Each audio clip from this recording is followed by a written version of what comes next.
नमस्कार. तुम्ही नेहमी भारतीय जनता पार्टी आणि महायुतीच्या नेत्यांवरच टीका करता. महाविकास आघाडी काय तुम्हाला धुतल्या तांदळासारखी स्वच्छ वाटते काय? त्यांच्यावरती का तुम्ही कधीच काही टीका करताना दिसत नाहीत? हे किंवा अशाच आशयाचे अनेक प्रश्न मला बरेच लोक कमेंट्समधून सातत्यानं विचारत असतात. ठराविक लोक आहेत ते पण नेहमी विचारतात. त्याबाबत बोलताना किंवा खुलासा करताना पहिली गोष्ट ही सांगायला हवी मला की मी काही महाविकास आघाडीचा प्रवक्ता नाही, परंतु मी हे सुद्धा कधीच लपवलेलं नाही की मी RSS आणि भाजपच्या धर्मांध विषारी विचारधारेचा विरोधक आहे. त्यामागची कारणं किंवा त्यामागची माझी भूमिकासुद्धा अनेक एपिसोडमध्ये मी स्पष्ट केलेली आहे. या देशातील धार्मिक सामाजिक सलोख्याला सुरुंग लावण्याचंच काम आधी संघ आणि मग पुढच्या काळात संघ आणि भाजपकडून सातत्यानं होत राहिलेलं आहे. देशाच्या हिताचं समाजाच्या हिताचं कोणतंही काम त्यांच्याकडून उभं राहिलेलं नाही, मात्र समाज तोडण्याचं काम ते लोक सातत्यानं करत राहिलेत. आजही आपण मणिपूरमध्ये काय पाहतोय? आज तब्बल 19 महिने म्हणजे 1.5 वर्षांहून अधिक काळ झालेला आहे आपल्या देशाच्या सीमावर्ती भागातील अत्यंत महत्त्वाचं असं ते राज्य जळतंय. त्या आगीमध्ये लक्षावधी लोक आजवर बेघर झालेत. हजारो लोक आपल्या प्राणांना मुकलेत. हजारो तिथल्या स्त्रियांवरती महिलांवरती अन्याय अत्याचार आणि बलात्कार झालेत, आजही होत आहेत. महिलांच्या नग्न धिंड निघाल्या तिथे. आपल्या सगळ्यांच्या माना ते सगळं भयानक दृश्य पाहून लज्जा आणि संतापानं खाली झुकल्या. परंतु इतर सगळ्या राज्यांमधील महिलांना मतांच्या स्वार्थी राजकारणासाठी कधी लाडली बहिणा तर कधी लाडकी बहीण म्हणणाऱ्यांना त्या मणिपूरमधील अन्यायग्रस्त महिला मात्र स्वतःच्या बहिणी वाटतच नाही आहेत. कारण काय? तर त्या ख्रिश्चन धर्मीय आहेत, त्या आदिवासी जमातींमधील आहेत. संघ आणि भारतीय जनता पार्टीचं प्रेम फक्त एका धर्मीयांपुरतं असतं आणि त्या धर्मातीलही केवळ उच्चवर्णीय वर्गापुरतं. बाकी समाजाशी त्यांना काहीही देणं घेणं नसतं. त्या मणिपूरमध्ये भाजपच्या ऐवजी अन्य पक्षांचं सरकार असतं तर एव्हाना ते कधीच बरखास्त करण्यात आलं असतं. परंतु तिथे पेटवण्यात आलेली आगच मुळात सरकार पुरस्कृत आहे. डबल इंजिनचं सरकार आहे ना तिथे. त्यामुळे मग डबल आग, डबल दंगेधोपे आणि डबल हत्या, डबल बलात्कार वगैरे सगळं डबल. जोपर्यंत त्या कुकी आणि झो जमातींना मैतेई लोक सरकारच्या मदतीनं त्या मणिपूरच्या पर्वतरांगांमधून पूर्णपणे हाकलून लावत नाहीत आणि त्या पर्वतरांगा त्यातील अनमोल अशा खनिज संपत्तीसह अदानीच्या घशात घालत नाहीत, तोपर्यंत मणिपूर शांत होणार नाही. डबल इंजिन सरकारचा तसा निर्णयच झालेला आहे आणि त्यामुळेच त्या राज्याच्या मुख्यमंत्र्यांच्या घरावरती काल हल्ला झाला. 6 मंत्र्यांची घरं जाळली गेलेली आहेत कालच्या दिवसभरात. अनेक आमदार सोडून पळालेत आपली घरदारं आणि आपल्या देशाचे पंतप्रधान निर्धास्तपणे परदेश दौऱ्यावरती आहेत. वेगवेगळे पुरस्कार स्वीकारतायत. आपल्याला किती मान सन्मान मिळतोय जगात त्याबद्दलचे ट्विट करतायत. इतका बेफिकीर, इतका नादान पंतप्रधान या देशाने आजवर कधीही पाहिला नव्हता. नरेंद्र मोदी गुजरातचे मुख्यमंत्री असताना तिथे झालेल्या दंगली सरकार पुरस्कृत नव्हत्या काय? राज्याच्या सीमेवरती त्यावेळी येऊन धडकलेल्या लष्कराला आणि राज्याच्या बाहेरच्या मीडियाला सुद्धा मोदींनी 2-3 दिवस सलग राज्यामध्ये घुसून दिलं नव्हतं. मुस्लिम धर्मियांच्या रक्तांचे पाट वाहून दिले गेले. त्याने काळजाला थंडक पोचल्यावरती मग त्या राज्याच्या सीमा त्यावेळेला खुल्या केल्या गेल्या. अडवाणींच्या रथयात्रेने देशाला काय दिलं? दंगेधोपे, रक्तपात, प्रचंड आणि बलात्कार. संघ भाजपचा मी तिरस्कार करतो ते या सगळ्या गोष्टींमुळे. ते लोक विधायक काहीही निर्मिती करू शकत नाहीत.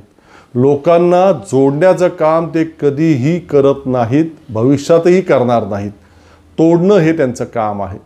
काही उभारणारे नव्हेत तर अन्य धर्मियांवरती, दीनदलितांवरती उगारले जाणारे हात संघ भाजपच्या लोकांचे आहेत आणि म्हणून मी त्यांचा तिरस्कार करतो. ही भूमिका मांडत असताना त्याचा लाभ निधर्मी पक्षांना किंवा समविचारी पक्षांना होत असेल तर त्यातही मला आनंदच आहे. वावगं काय मानायचं त्यात? आताही आपल्या महाराष्ट्रामध्ये हे संघ भारतीय जनता पार्टीचे लोक प्रचारात काय करत होते? आपण सगळ्यांनीच पाहिलं ना मागच्या काही दिवसांमध्ये, बटेंगे तो कटेंगे वगैरे वगैरे. मी इथे मुंबईजवळ ठाण्यामध्ये राहतो.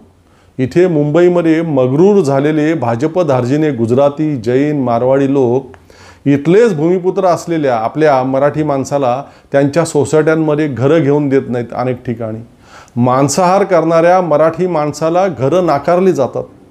त्या गुजराती जैनांच्या कंपन्या आस्थापनांमध्ये नोकरीच्या जाहिराती ते लोक जेव्हा देतात तेव्हा मराठी माणसांनी अजिबात अर्ज करू नये असं थेटपणे नमूद करण्याइतकी त्यांची गुर्मी वाढलेली आहे.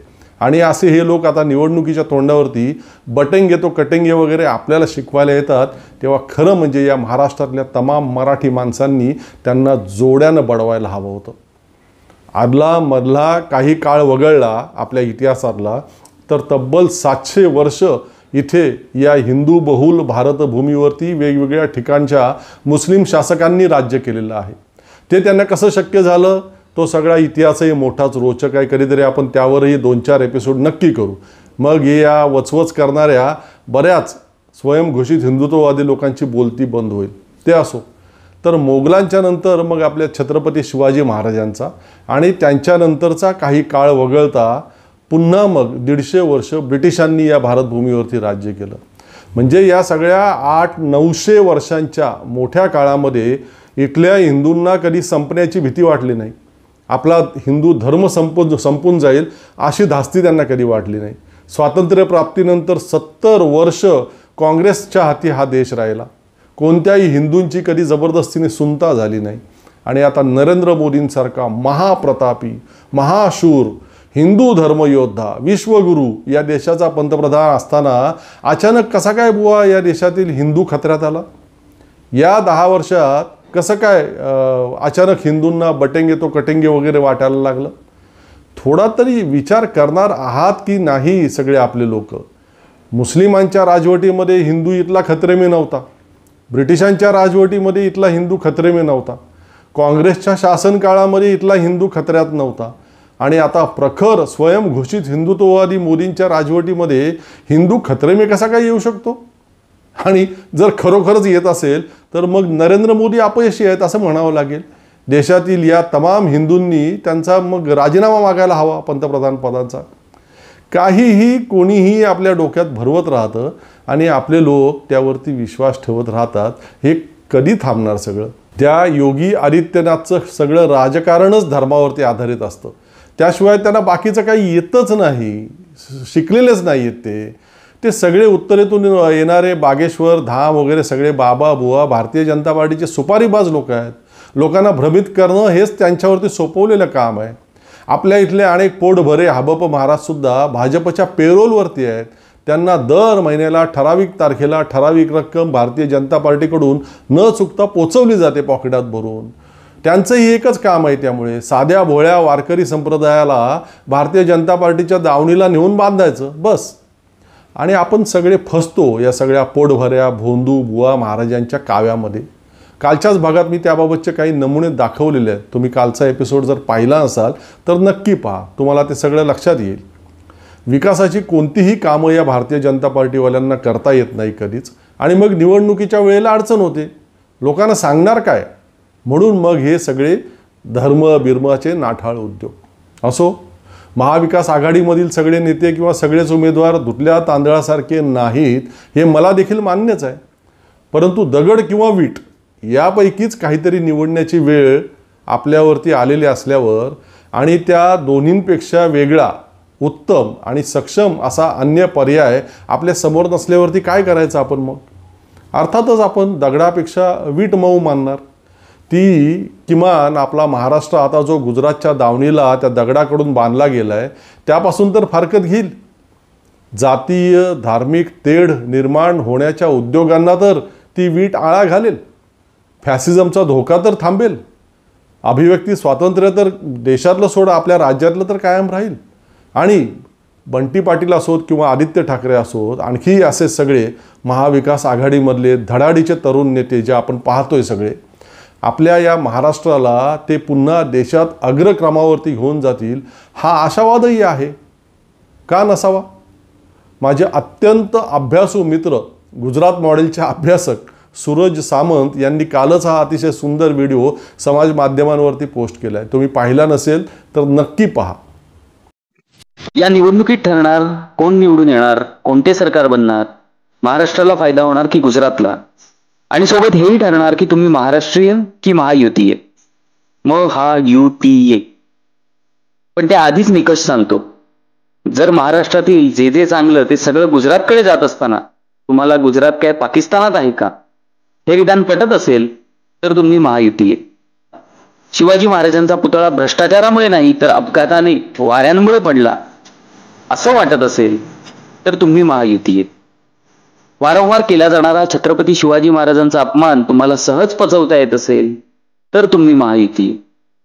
शेतकऱ्यांना जो किमान हमीभाव देणार अशा घोषणा करणारे सत्तेत असताना त्याच्याहून अतिशय कमी किमतीत उत्पादन विकले जात असेल आणि त्याला तुम्ही विश्वासघात समजत नसाल तर तुम्ही महायुतीय. ज्यांना जेलमध्ये टाकणार, ज्यांचे देशद्रोह्यांशी संबंध आहेत असे आरोप केले त्यांनाच मांडीवर बसवणे जर तुम्हाला प्रामाणिक राजकारण वाटत असेल तर तुम्ही महायुतीय. एक देश एक निवडणूक म्हणताना 3 राज्यात एकत्र निवडणूक न घेता अमुकांना फायदा होईल असे प्लॅनिंग तुम्हाला निपक्षपाती वाटत असेल तर तुम्ही महायुतीय. निवडणुकीच्या 2 महिन्याआधी योजना जाहीर करणाऱ्यांच्या उद्देशावर जर शंका वाटत नसेल, इतके महिने सत्तेत असताना का नाही केले हा प्रश्न पडत नसेल तर तुम्ही महायुतीय. धाडी फक्त विरोधकांवर पडतात आणि ते पक्षात आल्यानंतर स्वच्छ होतात, याला तुम्ही चाणक्य नीती समजत असाल तर तुम्ही महायुतीय. ज्या राज्यांमधून सगळीकडे पळापळ सुरू आहे, 2 पैसे कमवायला कुटुंब सोडून इथे येत आहेत, ती राज्य तुम्हाला आदर्श वाटून महाराष्ट्रात ते मॉडेल यावे असं वाटत असेल तर तुम्ही महायुतीय. महाराष्ट्रातील शाळा बंद होत आहेत, मराठी मुलांना नोकऱ्या मिळत नाहीये, आरोग्य व्यवस्था व्हेंटिलेटरवर असताना द्वेषाचं राजकारण जर तुम्हाला महत्वाचं वाटत असेल तर तुम्ही महायुतीय. अशी किमान 56 उदाहरणं देता येतील. पण जर या सगळ्याला विरोध करत तुम्ही महाराष्ट्राचा, महाराष्ट्राच्या भल्याचा, महाराष्ट्राच्या प्रगतीचा विचार करत असाल तर तुम्ही महाराष्ट्रीय. परीक्षा फक्त उमेदवारांची नाही तर महाराष्ट्राची आणि तुमचीही आहे. विचारपूर्वक मतदान करा. तेव्हा महायुतीय व्हायचंय की महाराष्ट्रीय व्हायचंय याचा निर्णय आता तुम्हालाच घ्यायचा आहे. आणि तुम्ही महाराष्ट्रीय होऊनच मतदान कराल, महायुतीय होऊन करणार नाही याची सुद्धा मला पूर्ण खात्री आहे. असो, थांबण्यापूर्वी आपलं नेहमीचं आवाहन, आपलं अभिव्यक्ती चॅनल सबस्क्राईब केलेलं आहात का? नसेल केलं तर प्लीज आता लगेचच करा. एपिसोड आवडत असतील तर लाईक करा, शेअर करा. पुन्हा भेटूच लवकर. तोपर्यंत धन्यवाद.